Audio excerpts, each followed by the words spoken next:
aquesta taula final ens plantegem,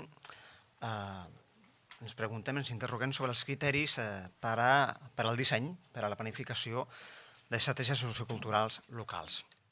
Hem proposat als ponents que ens acompanyen en aquesta taula final 4 preguntes, algunes més orientades cap a la diagnosi de com han canviat les coses en el món local en els últims anys, algunes més abocades a destriar o distingir oportunitats, problemàtiques, algunes de les quals ja han aparegut en la discussió anterior. La primera pregunta es refereix a les principals transformacions, com veieu, que han afectat a la societat i la cultura. Si parlem d'estratègies socioculturals, parlem d'aquests dos elements.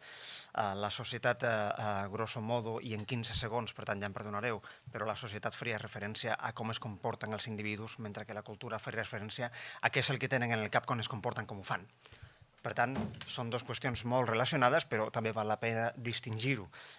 Seguim per aquesta hipòtesi, amb aquesta formulació podem dir que les estratègies socioculturals haurien de tenir en compte no només com es comporten els individus en el territori, en el món local, sinó què és el que pensen, què és el que tenen en el cap. Abans parlàvem dels valors.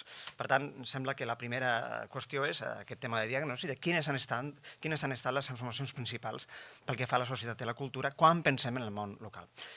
Especialment afegiria quan pensem en tot aquest marc que representa la globalització. Jo acabaré aquesta primera introducció de la taula amb un petit exemple de fins a quin punt això és important segons el meu parer.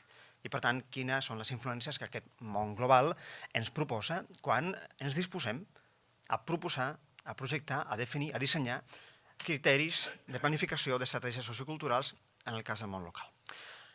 La segona pregunta fa referència a quina seria la diagnosi pel que fa a la necessària actualització de les polítiques i les actuacions. Per tant, si acceptem que aquest món local ha canviat, doncs també crec que hem d'estar disposats a pensar que les polítiques que teníem fa 20 anys, fa 15 anys, fa 10 anys, potser les hem d'actualitzar, perquè tenim elements nous. Abans es parlava del turisme, s'ha parlat abans també de les noves tecnologies digitals, són elements que canvien el mapa de relacions socioculturals al territori i, per tant, valdria la pena pensar sobre si la irrupció d'aquests nous temes està representant una diagnosi diferent pel que fa a les polítiques, a les actuacions, a les estratègies. Si no, correm el risc de, com li passava a aquell geògraf, d'acabar dient no ha funcionat la política perquè la realitat està malament.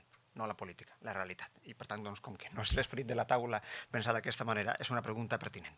La tercera pregunta, ja que hem parlat de com ha canviat la societat i la cultura al territori, al món local, hem definit, o és l'esperit de la pregunta, pensar en quina seria la diagnosi d'aquests canvis i com convindria actualitzar les estratègies, les polítiques, les actuacions, seria una mica definir els reptes, posar un únic nom en aquests reptes que es referirien tant a problemàtiques com a oportunitats, a les dues coses, i per tant, quins serien els criteris orientadors per mirar de fer front a aquests reptes. I l'última qüestió seria com valorar, tenint en compte tot el que hem dit, com valorar les estratègies socioculturals tenint en compte aquestes 3 entrades, aquestes diagnosis, la necessitat d'actualitzar les polítiques. Per tant, és un mapa de qüestions realment complex que en el temps que tenim no aspirem a solucionar-ho, però és més aviat un full de ruta per a la discussió.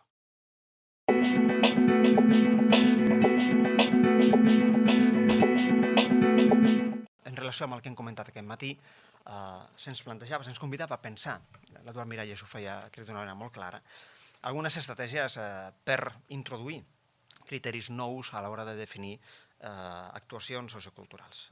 M'ha agradat especialment la idea de marcar l'espai urbà i m'interessava molt quan ens explicava sobre la indústria cultural i tot el que és l'economia creativa, aquesta dualitat que ella explicava molt bé, i la relació, jo afegiria aquí, entre patrimoni i paisatge.